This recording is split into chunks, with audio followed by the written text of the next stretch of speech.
Sin is the way to perfection.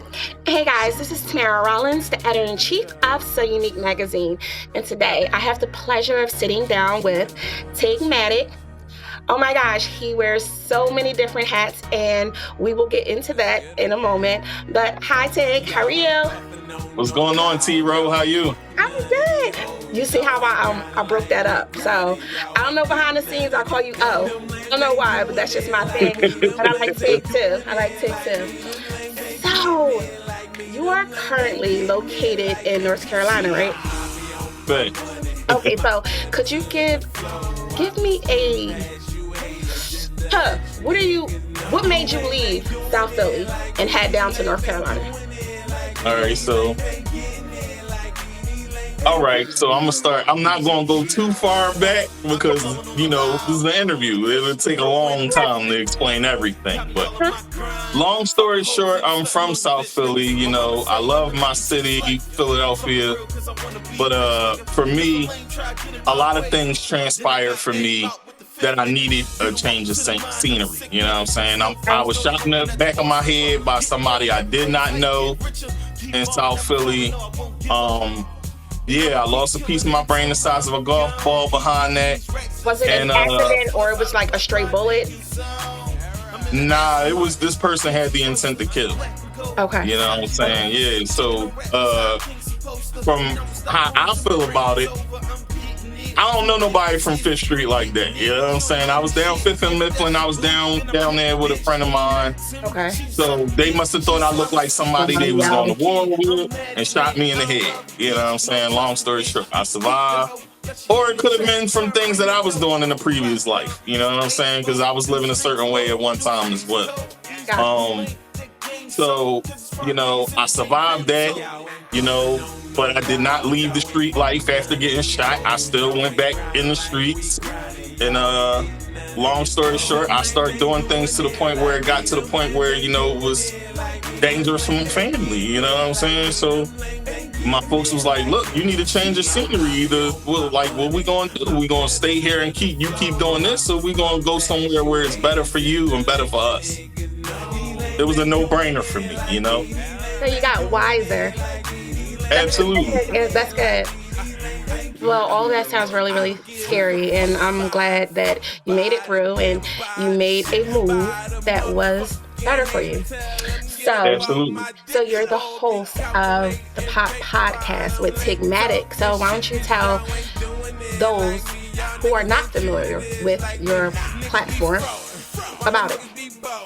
Okay, so the Pop Podcast with Tigmatic is me, of course. For those that, don't know who I am, I'm a rapper, I'm a husband, I'm a father, I'm an activist, I'm an actor. It's like I do a lot, right?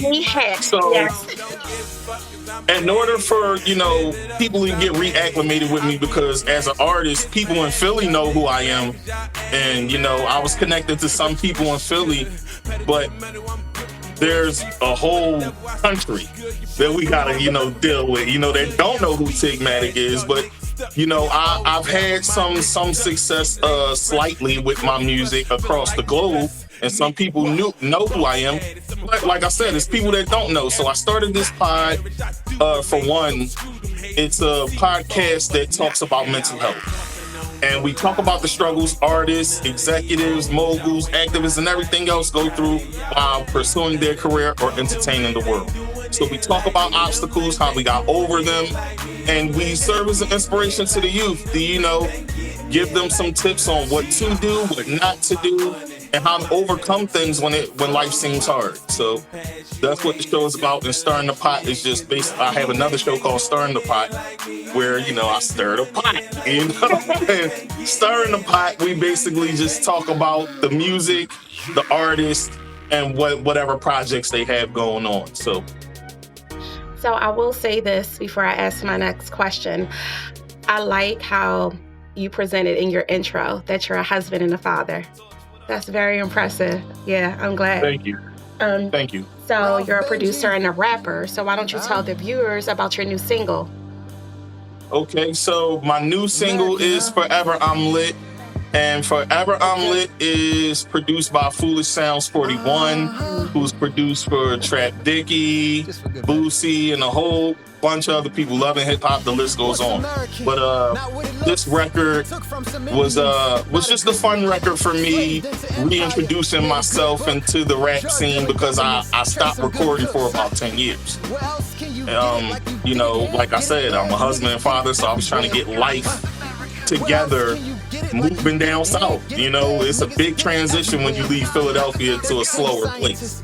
And so within that time, I took a hiatus from music. I was getting my thoughts together, healing from trauma, what happened to me. It was a lot, you know what I'm saying? So now I'm back out there, you know, and I'm happy to, you know, do what I do best, producing and rapping. And Forever I'm Lit is about that, you know, who I am as an artist, who I am as a person. You know, I still got my little gritty side to me. So you hear that in the music. So do you think that, you said you hadn't released music in like 10 years. Was it that you just had something to get off your chest, or you just, I don't know, like it's like we don't have to do it all the time, but once in a while we just feel like stepping back in the booth. But when you get back in the booth after not being in there for 10 years, like it feels like muscles that haven't been exercised in a while. Like you gotta. Yeah, it was a lot of rust. Yeah. Right, so yeah, I agree.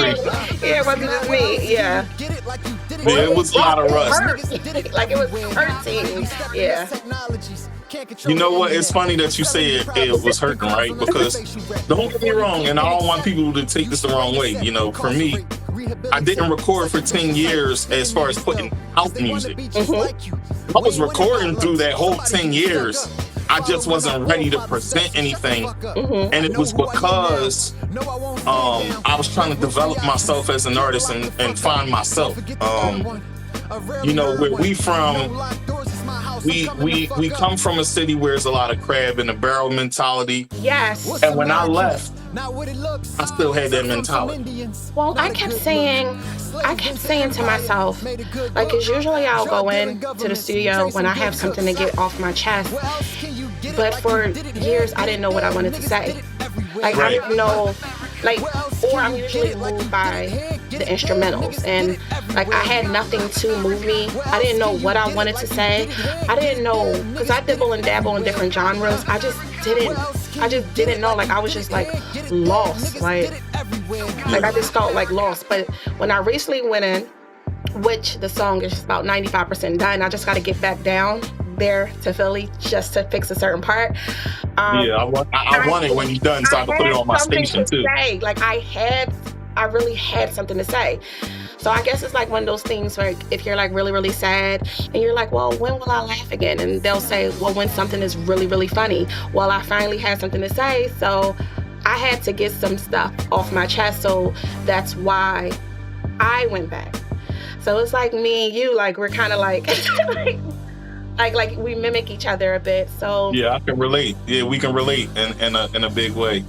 And you know, for people like us that, you know, take hiatuses from music, it's really because life be lifing. You know, especially with all the things that we do. Like you edit, you're a chief editor, you talk to celebrities, and I do the same. We do the same thing. So you know, like I know how it is. You know, even dealing with celebrities is another thing within itself, right? Because yes, yes. You know, it's at times it can be stressful, and then at times it can be gratifying. You know, like we go through a lot when it comes to dealing with different personalities, and then we still got to deal with our own. So, and then like, we're not the ones that we just take scandal and the bad things that happen in certain situations and put it out there. We deal with it, and then we're the ones that come out with a smile. Like that's not the type of things that we put out. So we always look happy. So people are like, oh, okay, everything is always smooth. No, it's not always smooth. Sometimes you're really, really stressed out doing what it is that we do. Yes, we are thankful and very grateful that we get to get up and do what we want to do. But absolutely. Yeah, but it's hard sometimes for us. It's hard. So like I said, you wear many hats, like me. Tell me about your work as an activist. Okay, well, I am the head organizer for Black Lives Matter Grassroots North Carolina. And I want to say Black Lives Matter Grassroots is Black Lives Matter. I have to say that because people really don't know there's a big thing going on. We are the original formation of Black Lives Matter. People don't know that. Okay. There's this one formation of Black Lives Matter, and then there's us. And the organization had funds stolen, over $90 million stolen from us. So, you know, when people see the people on the red carpets, that's not the real people. They the people that took the bread. You know what I'm saying? So I want to be clear on that, you know, so there's a difference between the two. But our activism is about helping and serving our communities, Black and brown people. And, you know, we have allies of other nationalities as well. So I don't want people to think that it's just an all Black thing. It's not. You know, people just, you know, don't really understand that. But this abolitionist work is to help the community, serve the community, help get some laws in place that can help us. Y'all see what's going on out there in the street. Y'all see how wild it is. And who's going to speak up if not us?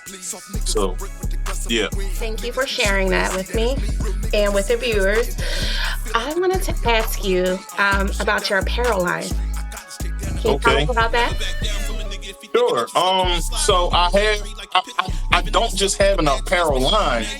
I sell apparel, period. But I do have custom clothing too. Okay, so DamaniBrand.com, I'm the CEO.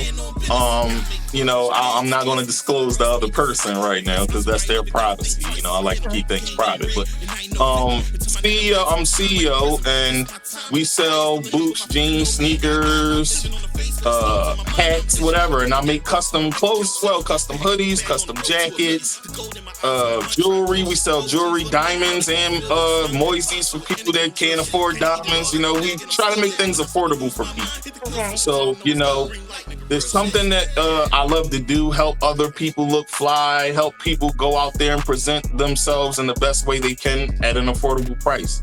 And I've been doing this since 2021, and things have been looking up each year. So, you know, I'm thankful to the Lord for that, and I'm happy, you know. Well, congratulations. Thank you. So what does the wife and kids think of the new you? The new and improved? They love it. They love it. You know, the old me was like kind of a person who wasn't healed and going through a lot of things, you know, so I had like anger issues early on. And I had to figure out some things because I still had some unresolved issues.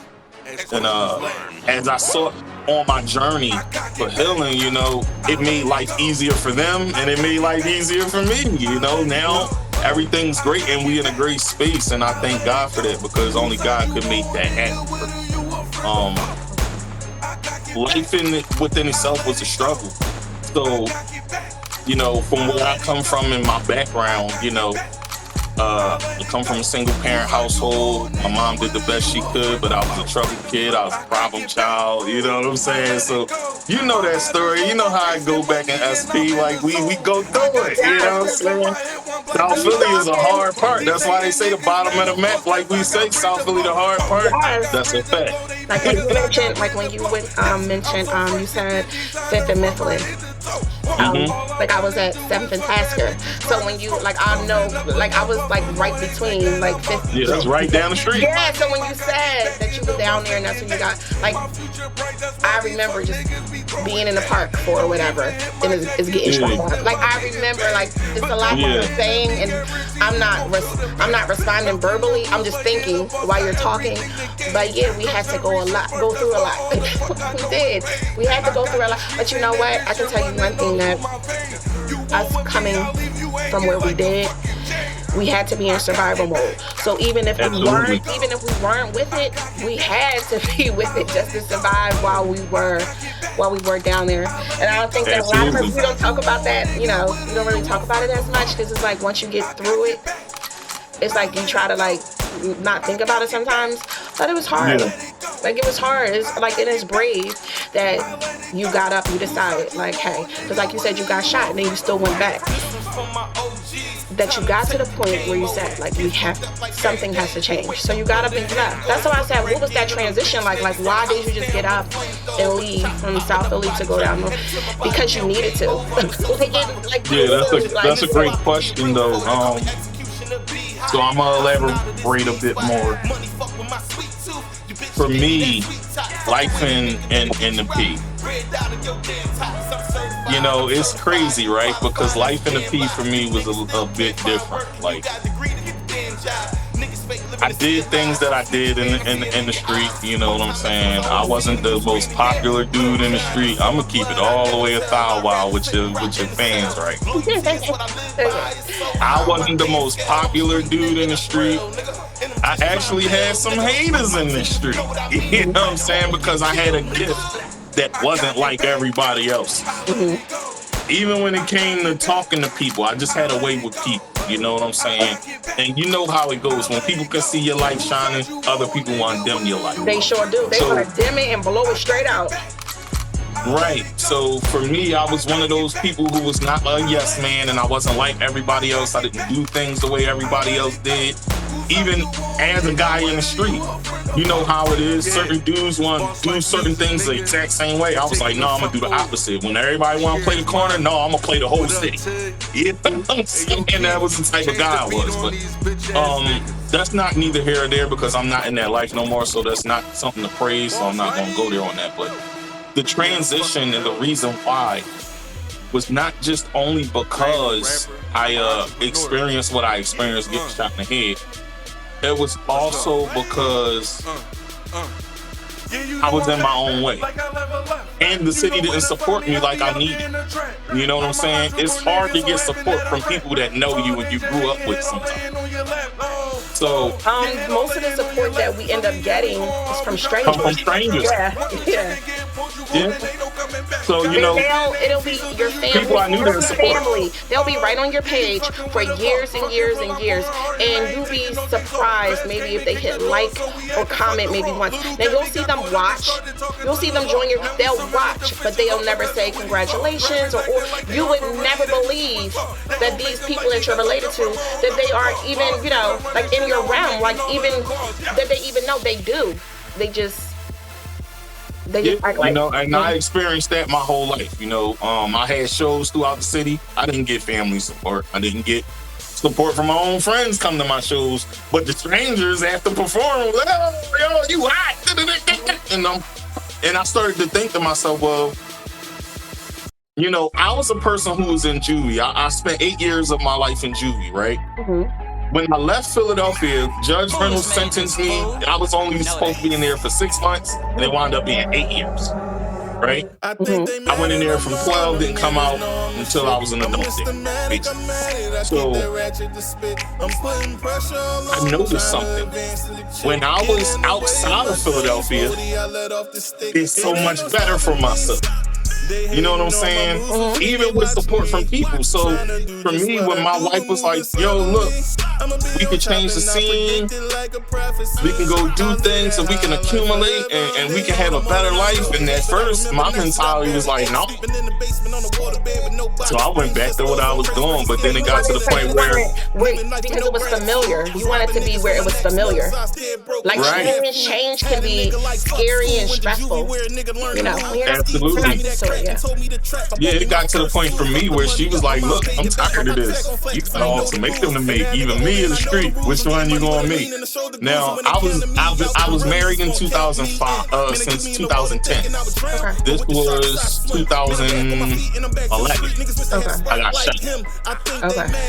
2013 is when that decision had to be made. So that tells you right there. Once I went back, I didn't consider none of that. You know what I'm saying? So in that moment, it was, look, she tired. To be honest, I'm tired too. You know what I'm saying? Because every time that phone rang, I would have been scared that somebody was calling and say something else had happened to you. Yeah, and that's what she went through, you know, and I didn't want to put her through that. You know what I'm saying? So it was a no-brainer for me to come down here. Came down here with my in-laws. And then I wound up getting my own and all of that. And we started to do things and be business owners. And life did a total 360 for me, and I'm thankful to God for that, because if I had not made the choice to do what was really intended for me to do, we wouldn't be talking right now. So, this will not be the last that you guys will hear of the T-Row and Tigmatic duo. But before we go, and before we speak again next time, can you tell everybody how they can contact you, your .coms, and anything else you want them to know about the products and services that you have to offer? Sure. So, if you want to submit to be on my show, you can reach me at Tigmatic at tigandthepot.com, TIGMATIC at tigandthepot.com. That's my email. You can submit your music. You can submit your links to videos. Instagram, you can find me Tigmatic or _pot_with_Tigmatic_. Underscores. Yeah. And that's because somebody stole my name, so I had to make it. Somebody had stole my identity. I had to go through a whole thing, send my ID and prove I was the real Tigmatic and all of that with Meta. But I just kept the underscore, so I kept it. And also on Facebook, if you want to find me, you can find me on Matic, MATIC, Whitaker, WHITAKER. Thanks for having me, T-Row. Like, this was dope.